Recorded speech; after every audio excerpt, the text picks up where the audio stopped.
Ladies and gentlemen, welcome back to the Real World Prepper. I am he. This video I just wanted to be an addendum to the last two videos that I did. The live stream we did the other night, a conversation with RWP, and then a call to action, communication, organization, and information. I went back and watched the live stream and looked at all the comments and made some notes because I wasn't able to catch all of this stuff in real time, and it was something I planned on doing anyway. So here's just a few things. If you guys haven't watched the live stream or the call to action video, I'm going to put links to them in the description of this one because you might want to check it out. I'm not going to go into great detail about what we talked about. If you were there, you know what we talked about. If you're not sure, go ahead and check them out. So what we're going to do, first thing I want to say is in my about section is my email address and my USPS mail address.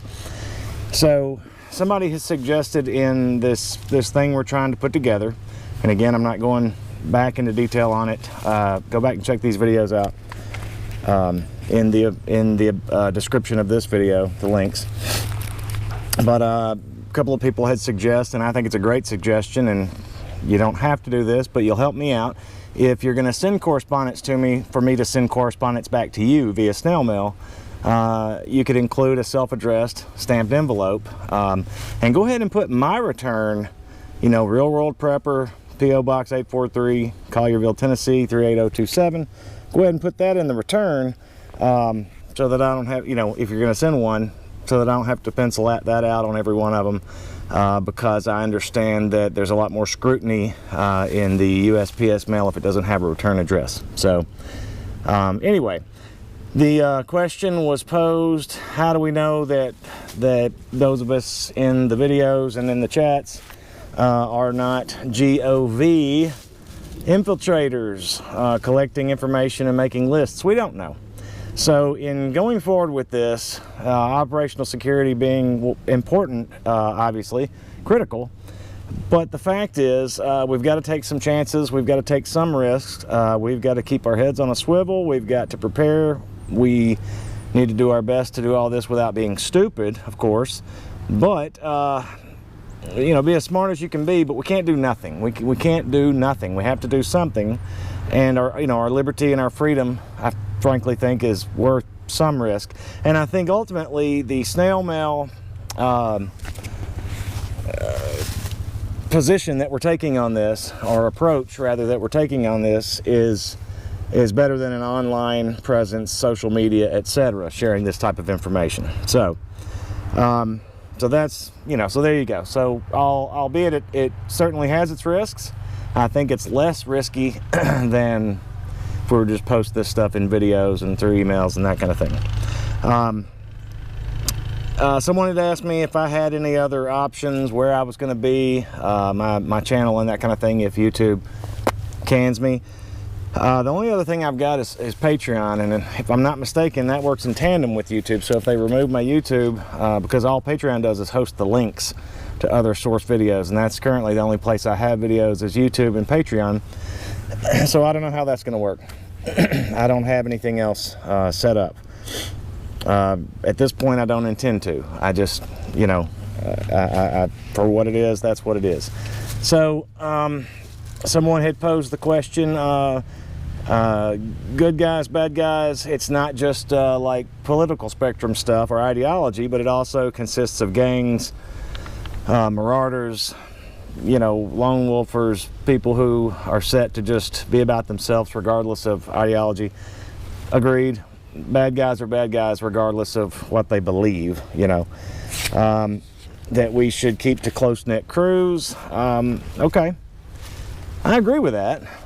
That's pretty much what we'll be doing, just by that's just how it's going to work out for us. However, we will have to communicate with other people. It will be inevitable. So this is what we talked about. I encourage you to watch these videos that I'm linking in the description. the call to action, and then the live stream from Friday night, conversation with RWP, if you haven't already. This stuff, I believe, is totally important because the distance between us will work against us. Lone wolfers will inevitably encounter people, and we will all have to communicate with people. It will take a village, as someone noted in the comments on the live stream. So what we're talking about, just in a gist, is figuring out a system of signals, if you will. Signals, signs, all kinds of things. And I've just made, again, my notes. I'm making lists here. These things will include what is safe, what's not safe, good guy, bad guy, come, stay, etc., directional instructions with, you know, safe or unsafe attached to them. Some of the methods we talked about, and of course I'm encouraging you guys to share your ideas with me too, as I'm going to compile some of my ideas and probably incorporate many of, or some rather, of what has been shared with me and what you guys will share with me to a system simple, hopefully enough, that we can all share, you know, with our, say, 20 closest, and they share with their 20 closest, and so on and so forth, where all across the country, when we inevitably encounter each other in whatever scenarios we do, we will be we will have a simple communication strategy. Some of the things we talked about was hobo methods, ham radios, CBs. This is in no particular order. Colored lights, flashlights, flashes, white flags. Someone had mentioned, I believe it was Wolf Stonehenge, handheld Vietnam era clickers, hand signals, frequency hopping radios, Morse code, laser pointers, coded flags, sounds, whistles, claps, etc., directional instructions, call and response type of things, right? So, so Mickey Mouse, and the response is Donald Duck, or whatever the case may be, which we'll get into that.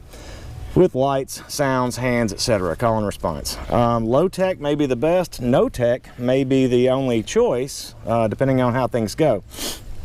So anyway, this is what we're doing. Self-addressed stamped envelope will be very helpful. All of your ideas are welcome and encouraged. Please send them. And some of the books we talked about that got mentioned that I think that some think are good reads, and I don't disagree, and then some that I think are good reads. This is just a short list. Ayn Rand, Atlas Shrugged, George Orwell, 1984, of course, Brave New World, Aldous Huxley, the Stonemont series, one of my recent favorites, from Stephen C. Smith. We had a mention of the Krav Maga, I'm not sure if I'm saying that right, fighting/self-defense method. So send your ideas, signs, signals, methods, etc. We'll compile these things, we'll compress these things, we'll simplify, and I'm going to send this stuff out to you guys, okay?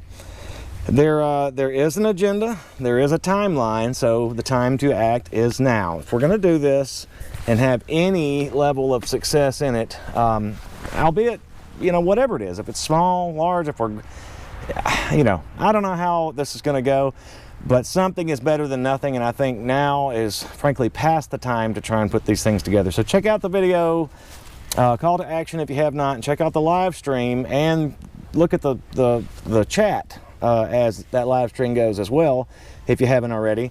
That was the conversation with RWP, that's me. And again, I'll put the links in the description. Self-addressed stamped envelope, hopefully with my return P.O. box address up in the corner. Just make it easier. You don't have to do that, but please send your ideas any way that you want to. I think that the mail is the safest if it's a really good idea, if it's one that we really want to employ, because the fewer eyes and ears that are on it that don't need to be, the better. Again, I don't think it's foolproof. It is just merely me trying to be proactive, and hopefully you guys will get on board and do it with me, okay? So thanks, Real World Prepper. We'll talk to you next time. See you soon.